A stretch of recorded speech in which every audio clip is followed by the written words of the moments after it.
बिस्मिल्लाहिर्रहमानिर्रहीम, अस्सलाम वालेकुम। मैं गौहर भट्ट शाइस्ता के प्लेटफॉर्म से आपकी खिदमत में हाजिर हूँ। सबसे पहले दरख्वास्त है कि चैनल को सब्सक्राइब कर लें और बेल आइकन ज़रूर दबा दें ताकि आप तक मेरा व्लॉग बर वक्त पहुँच सके।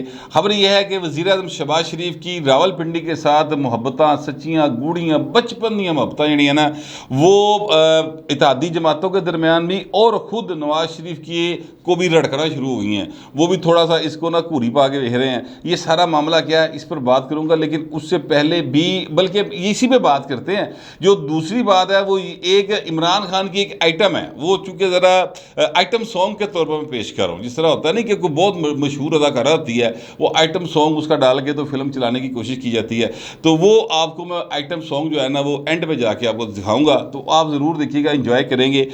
मैं अब संजीदा बात कर लूँ। संजीदा बात यह है कि शहबाज शरीफ साहब जब से वज़ीर आज़म बने हैं उनके ऊपर पहले ये इल्ज़ाम मुस्लिम लीग नवाज़ के अंदर भी है कि ये बहुत ज़्यादा इस्टेब्लिशमेंट के प्रो हैं, बहुत ज़्यादा करीब हैं। जबकि शहबाज शरीफ साहब ये कहते हैं कि जनाब मैं चाहता हूँ कि सारे दा पाकिस्तान रल मिल के इस मुल्क को बिल्ड किया जाए। इस हद तक तो ये आर्गूमेंट ठीक है, लेकिन वाकया ये है कि बजट जो कैबिनेट का इजलास हुआ उसमें पहले एजेंडे के अंदर जो पहले 6 पॉइंट थे वो 6 के 6 जो हैं वो डिफेंस से रिलेटेड थे। इस पर जो दानिश्वर हैं, जिन्होंने लिबरल दानिश्वर, तरक्की पसंद दानिश्वर, जिन्होंने बहुत ज़्यादा वोट को इज़्ज़त दो के नारे पर अमल किया था, उनको ये बात बहुत खटकी। दूसरा अमल जो हुआ वो ये हुआ कि जो शहबाज शरीफ साहब हैं उन्होंने 71% उनके दौर में कट लगा हायर एजुकेशन के ऊपर लगा दिया गया, उनके फंड्स रोक लिए गए। जबकि 6% जो कट है, 6% रेज है वो डिफेंस बजट में दे दिया गया। ठीक है, इस पर भी बहुत सारे दानिश्वरों को तकलीफ है।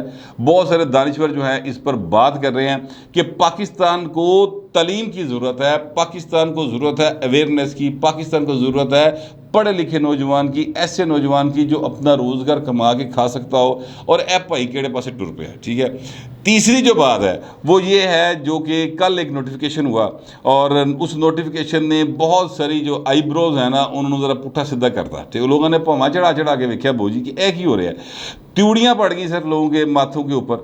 वो मामला ISI को ये इख्तियार देना कि जनाब वो जो सिविल सर्वेंट्स हैं उनके स्क्रूटनी करेगा, उनको NOC जारी करेगा और उसके बाद जाकर उनकी पोस्टिंग, ट्रांसफ़र, इवन जो है अपना भर्तियाँ वो होंगी। ये मामला जो है इसने इस मामले की वजह से जो सिविल ब्यूरोक्रेसी है, आला तरीन ओहदों पर बैठे हुए लोग, उनके अंदर भी खलबली मच गई और चीज़ें बहुत ज़्यादा मतलब वहाँ से बड़ा रद्द-ए-अमल सामने आ रहा है। ये बात मैं बिल्कुल फ्रॉम हॉर्सेस बात बता रहा हूँ कि वहाँ से बड़ा रद्द-ए-अमल सामने आया है।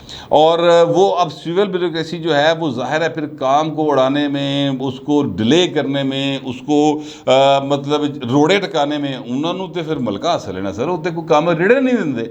उनको किसी बात पे गुस्सा आ जाए सही, उनके मुफादात पे ज़रा सी जक पहुँच जाए सही, तो उस तो बात पे सर वो फिर कहते हैं कि ठीक है, वो तो अपने आप को इस मुल्क का बादशाह समझते हैं, हालांकि वो नहीं है। ये वही ने जनरल शहबाज शरीफ गया है। ठीक है, लेकिन बहरहाल ये मामला बन गया है। इसके ऊपर जो सीरियस बात ऑन रिकॉर्ड आई है अब तक वो पाकिस्तान पीपल्स पार्टी जो कि इस जमात की यानी इस हुकूमत की सबसे बड़ी एलाई है, जिसके 56 वोट हैं कौमी असम्बली में, 7 है पंजाब असम्बली में।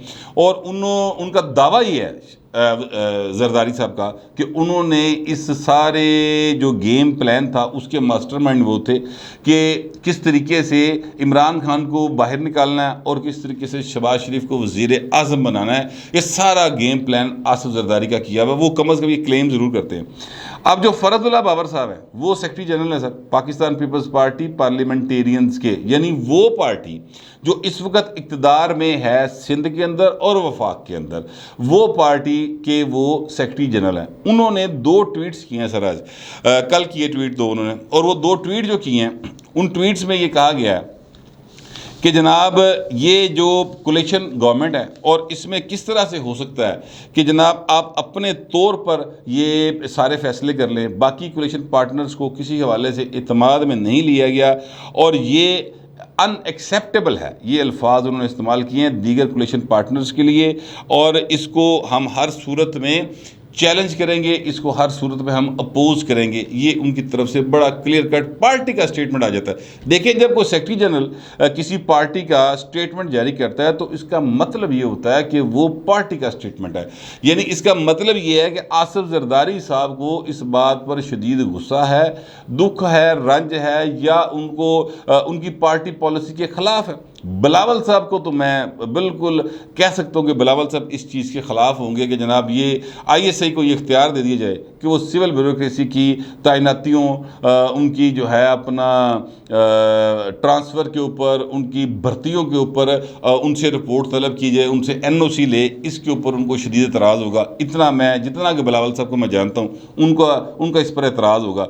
और फ़रज़ुल्लाह बाबर साहब वैसे एक एंटी स्टैब्लिशमेंट करेक्टर हैं, मैं आपसे अर्ज़ करूँ, बड़े ही ऑनेस्ट, बड़े जेन्युइन, बड़े ही मतलब मैं समझता हूँ कि दानिश्वर आदमी है, कोई दूसरी राय नहीं है उनके। जो है ना, दामन के ऊपर आज तक किसी ने इल्ज़ाम भी नहीं लगाया कि जनाब बंदे का करैक्टर जो फलां चीज़ जी वो ख़राब है। पैसे का तो तस्वर ही कोई नहीं, ठीक है। यानी उनकी हालत ये थी कि उनके पास पैसे कम हो गए थे अपनी फ़ीस जमा करवाने के लिए। जब वो सेनेट का इलेक्शन लड़ने के लिए जा रहे थे ना, तो फिर लोगों ने, इर्द गिर्द जो लोग दोस्त थे, उन्होंने फ़ीस जमा करके दी थी सेनेट के इलेक्शन में जमा करवाने के लिए। वो फ़ीस होती है उसके लिए, कागजात नामजदगी के लिए। तो इस तरह के वो आदमी हैं, उनका एक अपना माइंड सेट है। वो कहते हैं कि जनाब इस्टेब्लिशमेंट जो है वो उसको आप प्रो पीपल रखें। इस्टेब्लिशमेंट जो है वो लोगों के ऊपर हुक्मरानी ना करे, बल्कि उनकी सर्वेंट बन के करे। ये आइन के मुताबिक बात है, इसमें कोई गलत बात नहीं है। लेकिन ये जो स्टेटमेंट है, मैंने पीपल्स पार्टी के लोगों से चेक करके आपको कह रहा हूँ कि ये पीपल्स पार्टी की स्टेटमेंट है बेसिकली। और जाहिर है कि चूँकि चीज़ों को चलाने की कोशिश कर रही है पीपल्स पार्टी, और नून लीग भी कर रही है, तो लिहाजा ये जो उनके मतलब बिग विग्स हैं, लाइक बिलावल साहब, लाइक ये जो हैं अपना आसिफ जरदारी साहब, वो इस तरह की स्टेटमेंट फ़िलहाल नहीं दे रहे।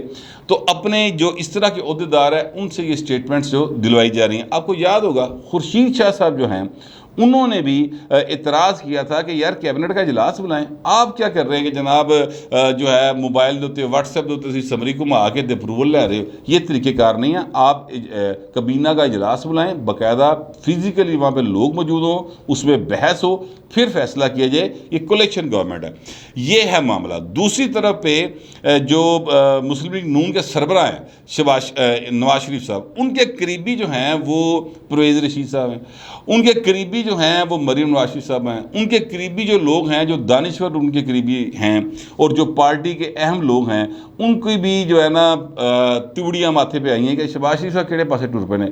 वोट को इज्जत दो का नारा फिर कित्थे गया जे असी ISI नूं इन्ना उत्ते लैके जाना है कि हर शहर उत्ते ISI या पिंडी काबज़ हो जाए। आप ये यकीन करेंगे पाकिस्तान के अंदर आज तक जो लड़ाई है ना, वो वोट को इज्जत दो की ही लड़ाई है। जब से पाकिस्तान बना है इसी बात की लड़ाई है, और ये अभी तक चलती जा रही है। मियां नवाज शरीफ साहब को जो पॉपुलैरिटी मिली, और जो मुस्लिम लीग नून जिस पॉपुलैरिटी के उत्ते हर एक ना तिंगड़ती फिर दी है ना, वो उनका यही नारा था और यही स्टैंड था। अब शहबाज शरीफ साहब जो कि नून लीग के सदर हैं, जो कि नवाज शरीफ साहब के सगे भाई हैं छोटे, जो हमजा साहब के वालिद साहब हैं, अब उनकी जो झुकाव है वो है जनाब पिंडी की जानिब बहुत ज़्यादा, और अमली तौर पर सामने आना शुरू हो गया। इस पर शदीद इतराज़ात जो हैं वो उठें, और विद इन पार्टी सर्कल्स उनके भी बातें होना शुरू हो गई हैं। इसके अलावा और बहुत सारे मामलात हैं। मैं आपसे अर्ज़ करूं कि पीपल्स पार्टी को जो इतराज़ात हैं वो ये हैं कि पंजाब के अंदर जो ओहदे उनके साथ वादा किया गया था वो नहीं दिए जा रहे। आज के दिन तक भी, जब मैं आपसे व्लॉग कर रहा हूँ, तब तक भी पीपल्स पार्टी की वजारतों का नोटिफिकेशन नहीं किया गया। वैसे किसी वजारत का भी नहीं हुआ, लेकिन जहाँ पे फड्डा पड़ा हुआ है ज़राए के मुताबिक वो ये है कि जी CNW राणा इकबाल साहब को मिलेगी जो सबक स्पीकर हैं, और सीनियर मिनिस्टर का ओहदा अवैस लगारी को दिया जाएगा। जबकि पीपल्स पार्टी के साथ ये दोनों चीज़ें कमिट की गई थी, और ज़राअत का जो वजारत है वो भी पीपल्स पार्टी के साथ कमिट की गई थी, लेकिन अभी तक ऐसा कुछ नहीं हो रहा। 30 और 31 मई की रात हालात इतने ख़राब हो गए थे कि बिलावल साहब ने हसन मुर्तज़ा साहब को गवर्नर हाउस के गेट से वापस भेज दिया था कि आपने हल्फ नहीं लेना, हमें इनकी वजारतें नहीं चाहिए। इस हद तक मामलात पहले पैंडे शुरू हो गए हैं। ये 100 दिन नहीं गुजरे इस हुकूमत नूं, और वो जो सांझ की हंडिया है वो चुराहे में फूटने के करीब आ गई है। अब आप ये समझ लें हालात इस तक हद तक ख़राब हैं। एक और मामला जो बहुत ज़्यादा ख़राब दिखाई दे रहा है, और वो ज़राए ये कह रहे हैं, मैं अपनी बात से नहीं कह रहा, ज़राए ये कह रहे हैं, और ज़राए बड़े मोतबर हैं सर जो ये बात कह रहे हैं। वो कह रहे हैं कि नैब का जो चेयरमैन है उसकी तकर्री के ऊपर भी पीपल्स पार्टी और नून लीग के दरमियान इख्तलाफात हैं। जो हैं अपना नून लीग वाले, वो इखलाक तारड़ साहब ब्यूरोक्रेट थे, उनको लगाना चाहते हैं। आफ्ताब सुल्तान साहब, ये भी ज़ाहिर है सिविल सर्विस से हैं, उनको लगाना चाहते हैं। जहाज़ेब खान साहब, ये भी जो है ये भी सिविल ब्यूरोक्रेसी से आए हैं, पुलिस में थे, ये भी उनको लगाना चाहते हैं। जबकि पीपल्स पार्टी जस्टिस रिटायर्ड मकबूल बाकर सिद्दीकी साहब को लगाना चाहिए। मकबूल बाकर सिद्दीकी साहब जो हैं वो बहुत ज़्यादा अपराइट आदमी हैं। उनका जो जितना कैरियर है वो सारे का सारा बड़ा सीधा सीधा कैरियर है, आइन और कानून के बिल्कुल फीते नाप के फैसले देने वाला पाइए। अब उसको वो नहीं लगाना चाह रहे नून लीग वाले, पीपल्स पार्टी उसको चाह रही है। ये एक नया जो है पंडोरा बॉक्स वो खुला पड़ा है इस हुकूमत के दौरान। जबकि आइनी तौर पर राजा रियाज साहब जो कि जिनके साथ उनकी मुशावरत के बाद उसने लगना है चेयरमैन नैब ने, वो जो हैं वो उन्होंने किसी एक और ब्यूरोक्रेट का नाम दिया हुआ। मगर ज़ाहिर है राजा रियाज साहब चाहे दी की है, उन्होंने तो जो जरदारी साहब ने कहना है उन्हें वो गल मन लेनी है। मसला ये है, या शहबाज शरीफ साहब ने कहना उन्हें मन लेनी है।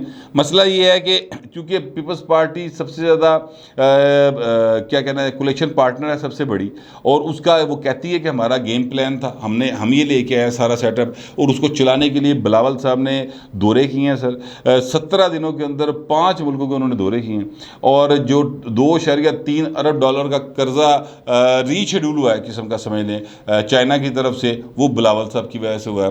जो एडीबी ने $2 अरब का कर्जा दिया है वो भी बिलावल साहब की वजह से हुआ है। तो उनको पता है सारी बात का, यानी ये कश्ती जो है ये बिलावल साहब की और जरदारी साहब के चप्पुओं के बगैर टुर नहीं सकती बाबू जी, इस बात का नून लीग को पता है। लेकिन मुस्लिम लीग नून के अंदर 2, 3, 4 जगहों पर ऐसे कोई पॉइंट्स हैं, ऐसे लोग मौजूद हैं जो ਜਿਹੜੇ ਕੰਨ नहीं पढ़ते आके हमदा साहब ਨੂੰ कहता कि सर वेखो साडा तो यह बंदा सी ते शहबाज शरीफ साहब के ਕੰਨ 'ਚ कुछ होर फूक मारती। वो जी फूकां वाली आइटमां ने ना सर, वो सिर्फ बनी गल नहीं सन है, वो इत्थे भी मौजूद ने नून लीग। वो फूकां वाली आइटमां काम खराब कर रही हैं, और काफ़ी ज़्यादा काम खराब कर रही हैं। मैं इस पर 1-2 रोज़ पहले भी कह चुका हूँ कि अगर होश के नाहुन ना लिए तो सर फिर आप चाहें या ना चाहें फिर इंतखाबात की तरफ बात जाएगी। और इमरान खान जो कि पहले ही बहुत ज़्यादा अपने आप को पॉपुलर तस्वर कर रहे हैं, वैसे भी इस तक हैं नहीं इतने जितने वो तस्वर कर रहे हैं, लेकिन अगर बात इंतखाबात की तरफ चली गई तो फिर एक वेव आएगी सर इमरान खान साहब की, और जिसको फिर रोकना किसी के बस में नहीं रहेगा। चीज़ें बहुत तेज़ी के साथ उनकी साइड पर मूव करना शुरू हो जाएंगी। उन्होंने दिया गुड्डा जड़ा वो बिल्कुल बुल्ले की बात चढ़ जाएगा, फिर तुम जिन्हें मर्जी शरले नाल खैंचे मारते रहना, वो नहीं बढ़िया जाएगा, मेरा अपना ये ख्याल है। तो लिहाजा अभी से होश के नाहुन लेने की ज़रूरत है, फोकस किया जाना चाहिए फाइनेंस के ऊपर भी। और ये निके निके मसले ने सर, अगर आप बात कर लें, देखिए ना, फ़र्ज़ करते हैं कि अगर शहबाज शरीफ साहब को फ़र्ज़ करते हैं पिंडी से कहा गया, इस्टेब्लिशमेंट की तरफ से कहा गया कि जी आप IAC को ये इख्तियार दे दें, 1 मिनट के लिए फ़र्ज़ कर लेते, तो आप कहिए जी मैं अपने कोलिशन पार्टनर से बात करके बिल्कुल कर देता हूँ, ठीक है, आपके पास तो बहुत अच्छा रास्ता है, सारा कुछ कोलिशन पार्टनर से पा के जरदारी साहब ਨੂੰ ਵਿੱਚ पाओ, जरदारी जाने तो इस्टेब्लिशमेंट जाने, वो आपे निबड़ लेगा। लेकिन ऐसा नहीं किया गया। इसी तरह दीगर मामला हैं बहुत सारे, डिफेंस बजट में इजाफा है। अब सर तुहाडे को पहले खाण नूं रोटी नहीं, आप यकीन करें कि ऐसा फूड क्राइसिस पाकिस्तान में आने वाला है जो मैं अभी इसलिए नहीं बता रहा या इसलिए उस पर बात नहीं कर रहा कि अल्लाह करे कोई मतलब मौजूद ही हो जाए कि फूड क्राइसिस ना आए। अदरवाइज़ हालात जो है वो बड़ी सीरियस साइड की तरफ मूव कर रहे हैं बड़ी स्पीड के साथ। उसके लिए आपके पैसे नहीं उस फूड क्राइसिस को निबड़ने के लिए, सच्ची बात ही है। लेकिन आपने डिफेंस बजट इंक्रीज़ कर दिया। अब उस डिफेंस बजट के इंक्रीज़ होने के ऊपर आप साबर शक्कर साहब का ट्वीट देख लें, जो इमरान खान के करीबी साफ़ी हैं। आप अरशद शरीफ साहब की ट्वीट देख लें, और उसका मतलब जो निकलता है वो ये है कि जनाब साढ़े को भी यही डिमांड सी, वरना असद उमर को पूछ के वेख लो, ठीक है। तो चीज़ें जो हैं वो बहुत ज़्यादा तेज़ी के साथ खराबी की तरफ जा रही हैं। ये समझदारी के साथ चलाने वाला मामला होता है। मसला यहाँ पे है कि शहबाज शरीफ साहब को आदत है सोलो फ्लाइट की। वो 3 बार पाकिस्तान पंजाब के वज़ीर-ए-आला रहे हैं, 3 बार रहे हैं सर। और 3 में से 2 बार तो वो कल्लमकारा वज़ीर-ए-आला से, यानी उनके पास इतनी मेजॉरिटी थी कि नन्ही मुन्नी अपोजिशन थी। 1997 में टोटल 10 लोग थे सर अपोजिशन के, और बाकी सारी असम्बली जो थी वो शहबाज शरीफ नाल भरी थी, ठीक है, नून लीग के लोगों से भरी हुई थी। 2008 के अंदर कोलेशन पार्टनर बनी पीपल्स पार्टी, 8 महीने रही सिर्फ, इन्होंने कट के बाहर मार दी, ठीक है। और उसके बाद आ जाते हैं 2013, फिर 2/3 मेजॉरिटी के साथ नन्ही मुन्नी अपोजिशन थी, ठीक है, वो पंजाब के वज़ीर-ए-आला थे। अब सर हुण वो वाला काम नहीं गा, ये बात समझने की जरूरत है कि हुण वो वाला काम नहीं, हुण 11-12 पार्टियां दे नाल रल के तुसीं वज़ीर आज़म हैगे हो, और वज़ीर-ए-आला भी जो हमजा साहब हैं वो भी सर कम अज़ कम और कुछ नहीं तो पीपल्स पार्टी की हिमायत से वज़ीर-ए-आला हैं, ठीक है। कम अज़ कम जब तक के ज़िमनी इंतखाबात नहीं हो जाते और उसमें मुस्लिम लीग नून जो है वो वाज़े मेजॉरिटी के साथ जीत नहीं जाती, तब तक तो ये सूरत हाल बर्दाश्त करनी पड़ेगी।